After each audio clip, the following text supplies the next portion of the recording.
sehingga kami semua bisa berkumpul di tempat ini dalam keadaan sehat dan selamat. Sekarang kami memulai dengan pelajaran kami. Kiranya Engkau datang untuk bersama-sama dengan kami, agar pelajaran hari ini bisa berjalan dengan baik. Namamu kami puji kini dan sepanjang masa. Amin. Dalam nama Bapa dan Putra dan Roh Kudus. Baik, kali ini kita akan belajar tentang Injil.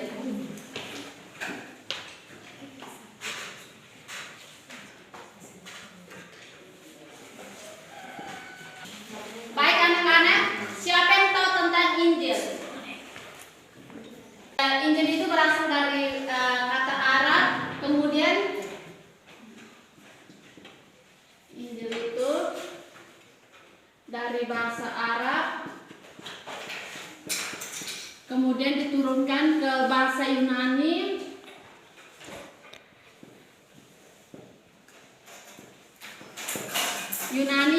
yang artinya Evangelion.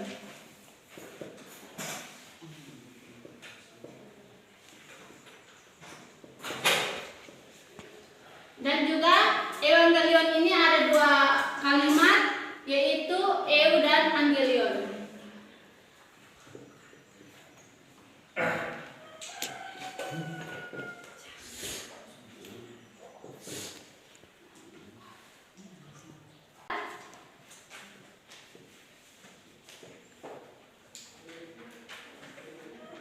Dan Eu itu artinya baik.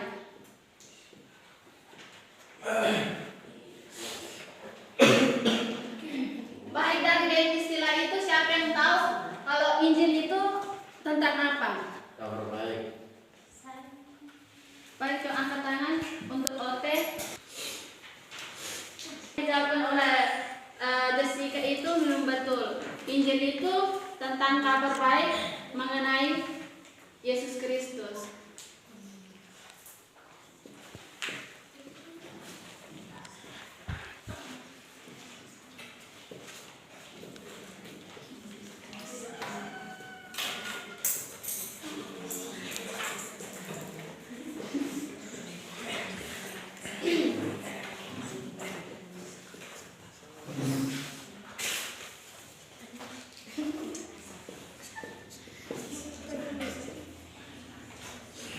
Kita orang Katolik itu ada beberapa Injil yang kita miliki. Ada Empat. Ada 4. Itu Injil apa saja? Injil Raya. Yang untuk kayu, Matius, Markus, Lukas, Matius, Injil Matius, Injil Markus, Injil Matius, Injil Markus, Injil Markus, Injil Lukas,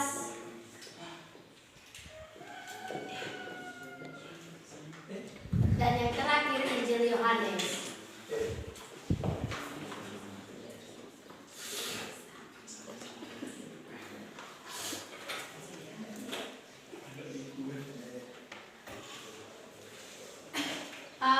anak-anak ada bawa Alkitab. Ini lihat Injil Matius itu ada berapa bab? 28 ya. 28 bab. Terus untuk Injil Markus itu berapa bab? 16.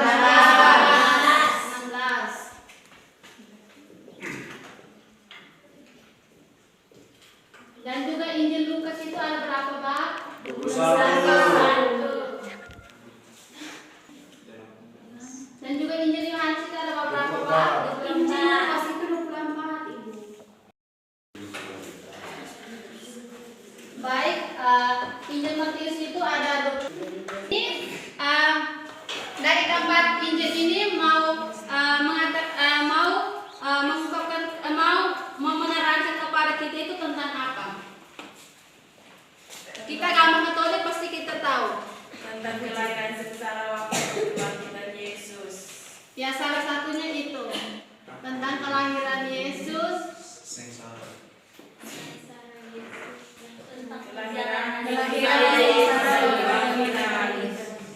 Kelahiran Yesus dan juga Kelahiran sengsara waktu kebangkitan.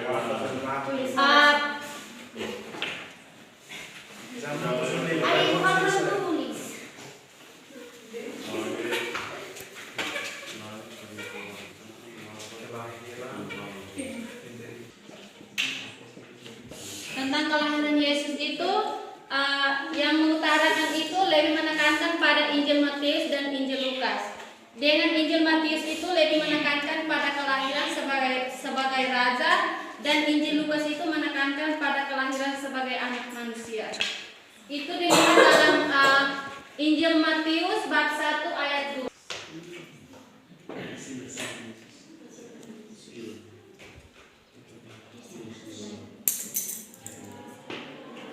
Tentang silsilah Yesus. Silsilah ada dua sisi. Yang pertama itu dalam Injil Matius bab 1 ayat 1 sampai 17 yang mulai dari Abraham. Kemudian silsilah itu ditunjukkan pada Yusuf yang menjadi suami Maria sebagai bapa dalam kehidupan Yesus Kristus, dalam kehidupan Yesus, yaitu. Dan juga yang ketiga itu tentang baptisan Yesus, murid-murid Yesus. Di sini, dan yang kelima itu tentang mujizat Yesus kepada orang yang kusta dan juga orang-orang buta dan juga orang-orang lumpuh.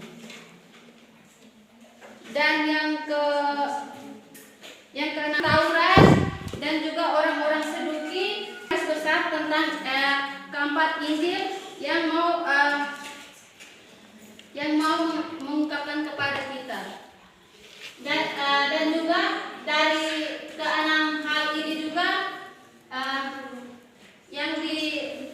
yang lebih menekankan kepada kita yaitu mengenai kelahiran Yesus, terus itu dari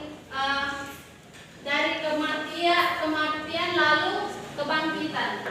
Dengan itu, dari hal itulah yang Allah mengutus anaknya itu turun ke dunia untuk menghapus kita dalam dosa dengan bersedia menyalibkan diri dari kita umat manusia.